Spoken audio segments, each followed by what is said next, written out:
नमस्कार दोस्तों, स्वागत है आपका हमारे इस YouTube चैनल में जिसका नाम है मास्टर शिक्षा।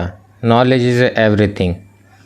हम दोस्तों इस क्लास में हम बात करेंगे भारतीय संविधान के इतिहास के बारे में कि भारतीय संविधान का निर्माण किन किन कारणों की वजह से, किन किन लोगों की वजह से और किस प्रकार से संभव हो पाया है।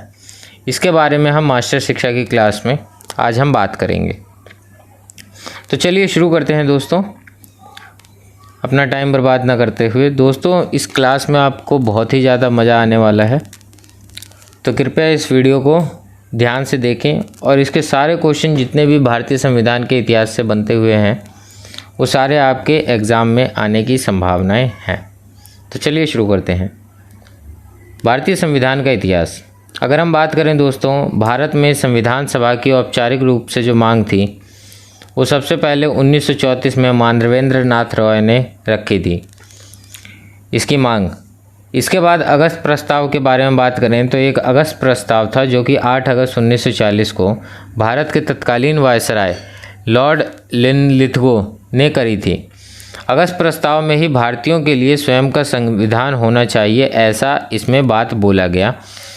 क्रिप्स मिशन इसके बाद आता है। क्रिप्स मिशन में कुछ बातें बोली गई जिसमें बोला गया कि 22 मार्च 1942 को ब्रिटिश सरकार द्वारा एक प्रस्ताव भारत में भेजा गया जिसको एक मिशन बोला गया था। और इस मिशन का मुख्य उद्देश्य क्या था कि द्वितीय विश्व युद्ध के समय अपने लिए भारत का पूर्ण सहयोग या समर्थन जो है वो सहयोग प्राप्त करने के लिए इस मिशन को भेजा गया, जिसमें संविधान के निर्माण की बात कहीं पे भी नहीं बोली गई थी। इस वजह से दोस्तों क्रिप्स मिशन फेल हो जाता है और फिर महात्मा गांधी इसकी बुराई करते हुए कहते हैं कि क्रिप्स मिशन जो है वो दिवालिया बैंक का चेक है। हालांकि क्रिप्स मिशन जो है वो असफल हो गया था, लेकिन संविधान सभा को इसने स्वीकार कर लिया था। लेकिन इसकी बहुत सारी चीज़ें ऐसी थी जो संविधान सभा को स्वीकार करने के बाद भी ये असफल रहा था। इसके बाद जब अंग्रेज क्रिप्स मिशन से विफल हुए तो इन्होंने कैबिनेट मिशन जो है वो दिल्ली भेजने का प्रस्ताव लाया, जो कि 24 मार्च 1946 को कैबिनेट मिशन दिल्ली आया था।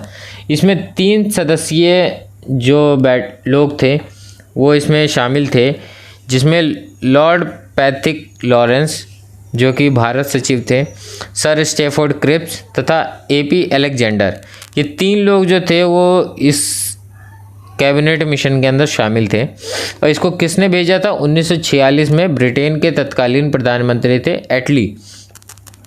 एटली ने इसको भारत भेजा था। ठीक है दोस्तों, क्योंकि क्रिप्स मिशन पूरी तरीके से असफल रहा था तो उन्होंने कैबिनेट मिशन भेजा और कैबिनेट मिशन में है कुछ बातें जो है वो हमने मानी, जिसमें क्या था, संविधान सभा के गठन की बात बोली गई पहली चीज़।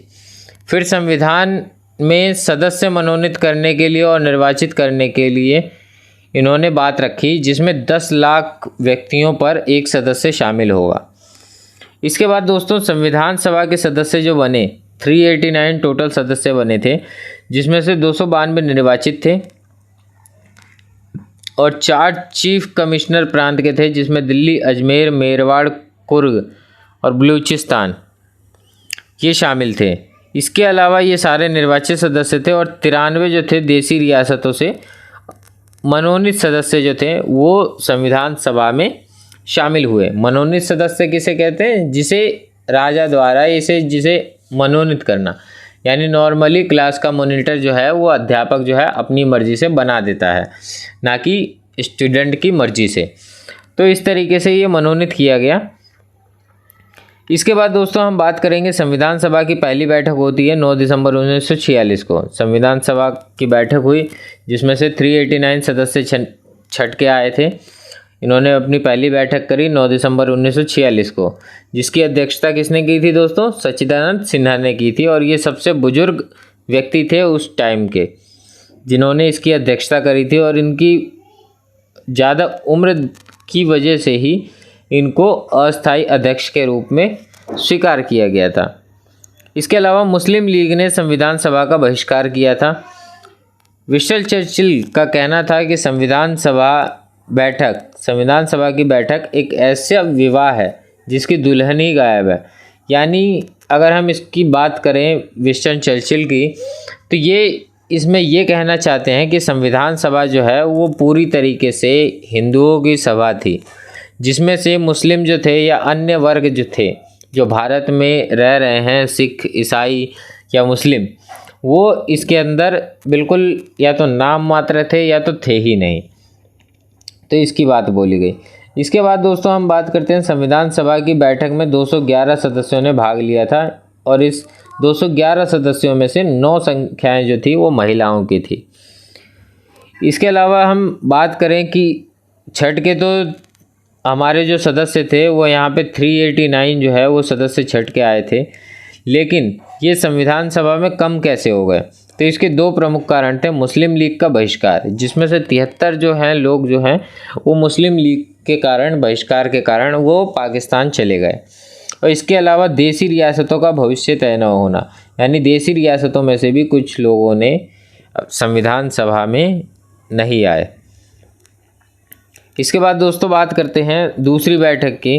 तो संविधान सभा की पहली बैठक जो थी वो कब हुई थी दोस्तों? जल्दी बताइए, जल्दी बताइए। हाँ, तो संविधान सभा की पहली बैठक 9 दिसंबर 1946 को हुई थी और दूसरी बैठक हुई थी 11 दिसंबर 1946, यानी 2 दिन बाद ही दूसरी बैठक हुई, जिसके स्थायी सदस्य जो चुना गया वो था डॉक्टर राजेंद्र प्रसाद को। दूसरी बैठक में चुना गया था, ये भी क्वेश्चन आ जाता है। तीसरी बैठक की दोस्तों अगर हम बात करें तो तीसरी बैठक 11 दिसंबर के फिर 2 दिन बाद 13 दिसंबर 1946 को जवाहरलाल नेहरू ने उद्देश्य प्रस्ताव संविधान में पेश किया था।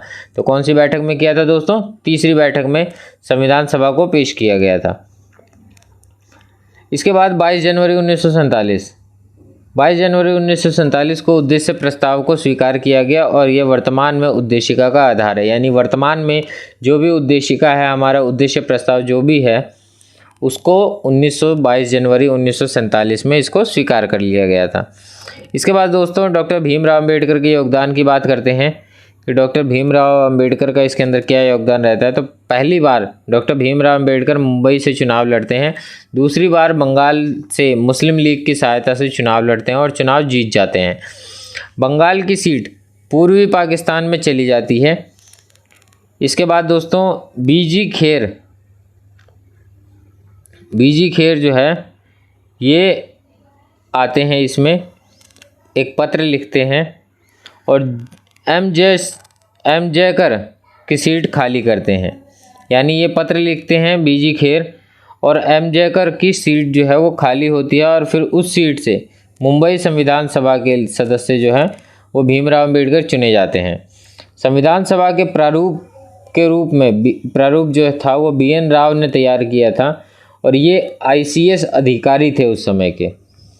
और वर्मा का संविधान भी इन्होंने ही तय किया था दोस्तों। इसके बारे में भी एक क्वेश्चन पूछ लेता है कि वर्मा का संविधान किसने लिखा था, उसका प्रारूप किसने बनाया था। तो वर्मा का संविधान भी BN राव ने बनाया था। इसके बाद दोस्तों बात करें अंतर्राष्ट्रीय न्यायालय में BN राव जो थे वो पहले भारतीय न्यायाधीश के रूप में अंतर्राष्ट्रीय न्यायालय में आए थे। इसके बाद ड्राफ्ट कमेटी, प्रारूप समिति या पांडुलेखन समिति, दोस्तों ये तीनों एक ही नाम है, ठीक है, जिसको प्रारूप समिति हम कहते हैं, ठीक है। ये तीनों एक ही नाम है, जिसको 29 अगस्त 1947 को प्रारूप समिति का गठन किया गया था, जिसमें कुल 7 सदस्य थे, लेकिन इसके अध्यक्ष जो थे वो डॉक्टर भीमराव अंबेडकर को बनाया गया था, ठीक है दोस्तों। आगे हम देखते हैं डॉक्टर भीमराव अंबेडकर बने और 7 सदस्य जो थे वो टोटल कौन कौन से थे। पहले तो जो अध्यक्ष थे डॉक्टर भीमराव अंबेडकर, इसके बाद KM मुंशी, JM मित्तर, इसके बाद मोहम्मद सादुल्ला, अल्लादी कृष्ण स्वामी अय्यर जो कि निर्दलीय थे, N गोपाल स्वामी अयंगकर और DV खेतान। दोस्तों ये हमारे 7 सदस्य थे, लेकिन क्या होता है कि 2 सदस्य जो थे उनकी डेथ हो जाती है, JM मित्तल की, जिनकी जगह N माधव आते हैं, और DV खेतान की, जिसकी जगह TT कृष्णमाचारी आते हैं। इसके बाद प्रारूप समिति ये हो गए, ये दोनों कांग्रेस के सदस्य थे जो बाद में आते हैं। इसके अलावा दोस्तों संविधान सभा में कुल 12 अधिवेशन हुए, 11 + 1 24 जनवरी 1950 को अंतिम अधिवेशन संविधान सभा में अंतिम अधिवेशन में कुल 15 महिलाएं शामिल थी। इसके बाद दोस्तों अगर हम बात करें बेगम अयाज रसूल, संविधान में एकमात्र मुस्लिम महिला मौजूद थी जिनका नाम था बेगम अयाज रसूल। 26 नवंबर 1949 को संविधान आंशिक रूप से अंगीकृत किया गया था और इसमें अनुच्छेद 394 में उन अनुच्छेदों का वर्णन है जो 26 नवंबर 1949 को लागू हुआ था। इसमें कुछ 16 अनुच्छेद थे जो कि लागू हुए थे 26 नवंबर 1949 को। आंशिक रूप से लागू होने के कारण 26 नवंबर को विधि दिवस के रूप में मनाया जाता है, लेकिन बाद में विधि दिवस को संविधान दिवस के रूप में मनाने लग गए थे, जिसको हम 26 नवंबर को आज भी मनाते हैं। इसके अलावा 26 जनवरी 1950 की बात करें तो 284 सदस्यों ने संविधान पर हस्ताक्षर किए थे, जिसमें पहला हस्ताक्षर पंडित जवाहरलाल नेहरू और लास्ट हस्ताक्षर डॉक्टर राजेंद्र प्रसाद के थे। भारत का पहला राष्ट्रपति डॉक्टर राजेंद्र प्रसाद को निर्वाचित किया गया था। इसके अलावा दोस्तों हम बात करते हैं भारतीय संविधान के शीर्षक की। तो भारतीय संविधान का शीर्षक क्या है? भारत का संविधान। अनुच्छेद 394 में बाकायदा लिखा हुआ है कि बाकी का अनुच्छेद 26 जनवरी 1950 को लागू होगा। 15 अगस्त 1947 से 26 जनवरी 1950 तक भारत शासन व्यवस्था जो थी वो भारतीय स्वतंत्रता अधिनियम 1947 के माध्यम से चली थी। इसके बाद दोस्तों अगर हम देखें भारतीय संविधान के इतिहास के बारे में तो अनुच्छेद 395 के द्वारा भारत शासन अधिनियम 1935 और भारतीय स्वतंत्रता अधिनियम 1947 को ख़त्म किया गया था।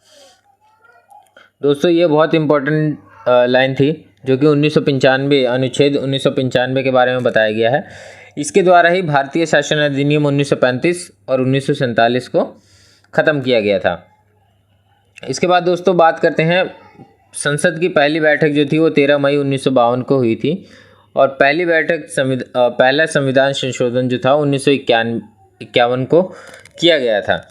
1947 में संविधान सभा संसद का कार्य कर रही थी, अतः संविधान सभा में संशोधन जो है वो संविधान सभा के में कार्य करते हुए ही किया गया था। तो दोस्तों ये था हमारे संविधान का इतिहास। इसके बारे में जितने भी क्वेश्चन बनते थे वो इस वीडियो से हमारे सामने आ चुके हैं। और इसका जो MCQ बेस्ड क्वेश्चन होगा इसको मैं आपके लिए कल लेके आऊँगा, जिसमें हम जितने भी भारतीय संविधान के इतिहास से जुड़े हुए जितने भी क्वेश्चन हैं उसके बारे में हम चर्चा करेंगे कि किस तरीके से भारतीय संविधान के इतिहास के क्वेश्चन जो है वो हमारे एग्ज़ाम में आते हैं। तो तब तक के लिए टाटा बाय बाय दोस्तों, मिलते हैं अगली वीडियो में। जब तक के लिए आप इस चैनल को सब्सक्राइब और लाइक ज़रूर करें और दोस्तों के साथ शेयर ज़रूर करें, ताकि आने वाले एग्ज़ाम में उनको पॉलिटिकल और हिस्ट्री के जितने भी हमारे वीडियोज़ होंगी उसके अंदर उनको काफ़ी हेल्प मिल जाएगी। तब तक के लिए